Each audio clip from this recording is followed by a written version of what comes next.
Yes, guys, how you doing? Welcome back to the Spurs Talk Show. I think you can just about see Bugsy Malone coming into shot there. She's gone for a swim. I hope you are all happy now. They're doing the things you love, those you love to do them with. This is a quick video, and I'm going to be doing something later on with you guys with Y Scouts, so I look forward to that.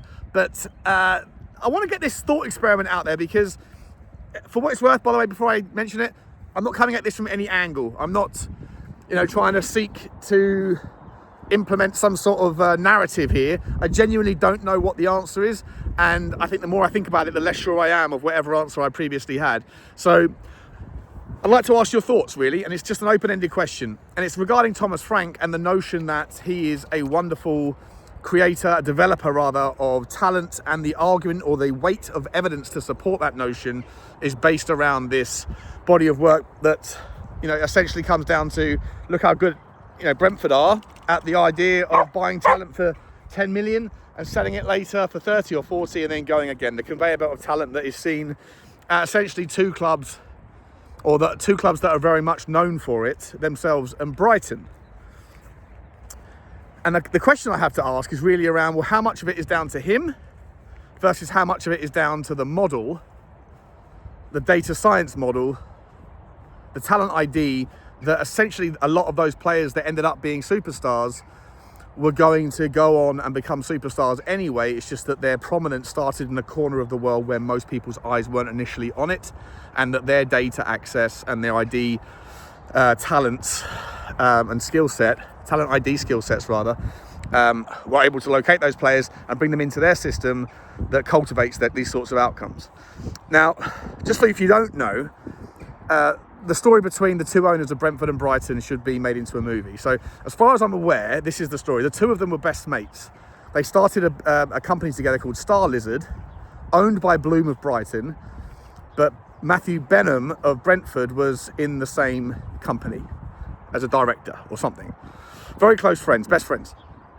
And then they both, and if you don't know, Starl is a company that essentially uses data to scour the betting markets for opportunities that are incorrectly priced, and that their data analysis essentially says, well, this price is wrong, that's too cheap, let's put money into that. And so they take wealthy investors' money and then pile it into outcomes that have a statistically higher probability than the odds would suggest, and that way they make money, right? Very clever. But they use that same model to identify players that would fit into the system and that may not necessarily on paper be an obvious signing, but because of what their data suggests that there's a hole or a vulnerability in the team or a strength that needs to be amplified, then they'll look for players that can do that. So it's very clever, and it's had relative success for the size of the two clubs.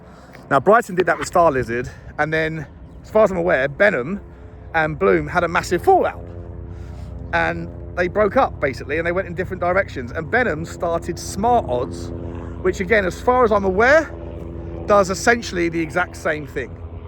So you have two best mates that did the same thing. They had an argument, they split off into separate directions, set up competitive companies and bought competing football clubs. And then over the last however many years, 10 years, with different levels of trajectory at different times, both clubs essentially now sit at somewhere like the same sort of level of competitiveness. It's a frosty relationship and a fiery story that, as I say, should be turned into a movie. And I'm sure that there's some rivalry at the boardroom level. I don't really understand why there isn't a rivalry between Brentford and Brighton on that basis. The football clubs should hate each other because their owners don't like each other. That's the story as far as I heard. I could be wrong on some of the details, but I'm pretty sure that's the kind of the nuts and bolts of it. Anyway, so the question I have is, well, how do you know whether Thomas Frank is this great talent developer if the argument that he is based primarily on the fact that, well, look how many players have come through Brentford and have bring the ball over here and have ended up moving on for more money. Like, for example, Brian Mbeumo's the next one. Maybe Vista will be the one after that. Damsgaard, Norgard. There's loads and loads and loads of players in the past that you could make that argument for. But you can't really analyse that or answer that question if you just look at Brentford, because Thomas Frank's been there 7 years. So, he's been a major part of that entire story. And so you can't really compare and contrast him at other clubs to say, well, did he do the same thing elsewhere?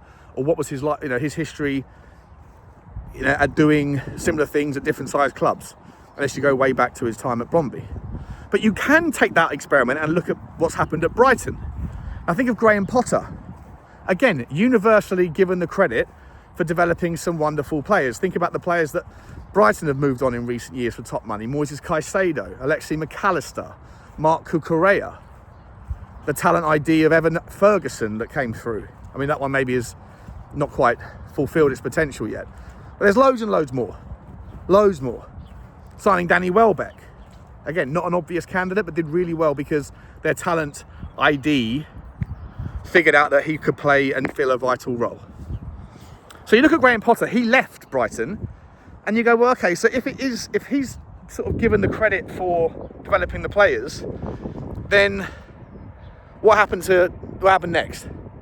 And the answer is, well, not a lot really. He went to Chelsea, and I think you could say that was a bit of a disaster. That again, though, there's sort of context there because that was at the start of Todd Bowley's reign when he was running around like a maniac, buying everybody he possibly could, not really knowing what he was doing. I think there was one story, I forget the defender's name off the top of my head, that he was walking down the corridor and heard Potter talking to his coach saying, oh, I'd like a player like, and then insert that name there. But it was a throwaway comment.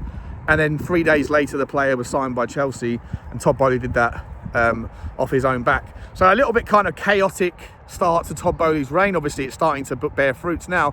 But obviously, the Potter story there was a disaster, and there is no credit given to any development of any of those players, even though he had to work with those young players as well at the start of that rebuild. And you go, okay, so that's too difficult to kind of, make sense of because it's Chelsea, and Chelsea were batshit crazy at the time. So what did Graham Potter do next? Well, he went to West Ham. And thus far, it has been another disaster. And West Ham is a team that's known for, for whatever juice is there within the squeeze. It's usually down to developing players and getting the most out of good players. But West Ham's success stories of late haven't been buying young players or developing young players from their academy as much as it has the likes of, just the outperformances of players like Mohamed Kudus and Paquetá or Paqueta and of course Jared Bowen. So again, where's the consistency with the narrative that Graham Potter was the reason for Brighton's initial progress? If that was the case, then you would have similar stories surely at Chelsea and West Ham, but there really aren't any as far as I'm aware. Let me know if there are and I'm forgetting some. And so without having the sample size of other clubs to look at with Thomas Frank, I'm just asking the question, I'm not suggesting, but I'm just asking the question, could there be any merit to the idea that actually the players that Thomas Frank is given the credit for coaching and developing, well, they were always going to be superstars. It's just that a very sophisticated talent ID model that uses data spotted them before the rest of us knew about them, because they were coming out of pockets of the world that don't have as much attention. And that's the story more so than Thomas Frank. Or it's a combination of the two, but what percentage, what slice? Is it 50-50? Is it 60-40 in favour of Frank? Is it 80-20? I have no idea, and this is not in any way trying to undercut Thomas Frank or suggest that, that there's, a reason to feel not as confident. I'm not saying that because I'm very much on board it. I'm looking forward to it. I've watched more and more of his videos. I love his tactical kind of academia. He seems like a real scholar of the game, and he's interested in adaptations all of the time. But I'm just asking the question, is there credit being given in areas that may not necessarily have the correct weighting because we're overlooking the value of that data model that, of course, he will be a part of using, but not the driving force behind. He didn't write the algorithms. He's not necessarily the scientist behind the numbers. I have no idea. Again, forgive me. Please don't come at me with your negative. I'm not trying to be. Bugsy knows. We're going to leave it there because the football players are coming over, and Bugsy's going to continue to walk. Let me know, guys. Like, subscribe, and comment, and as always, bye-bye.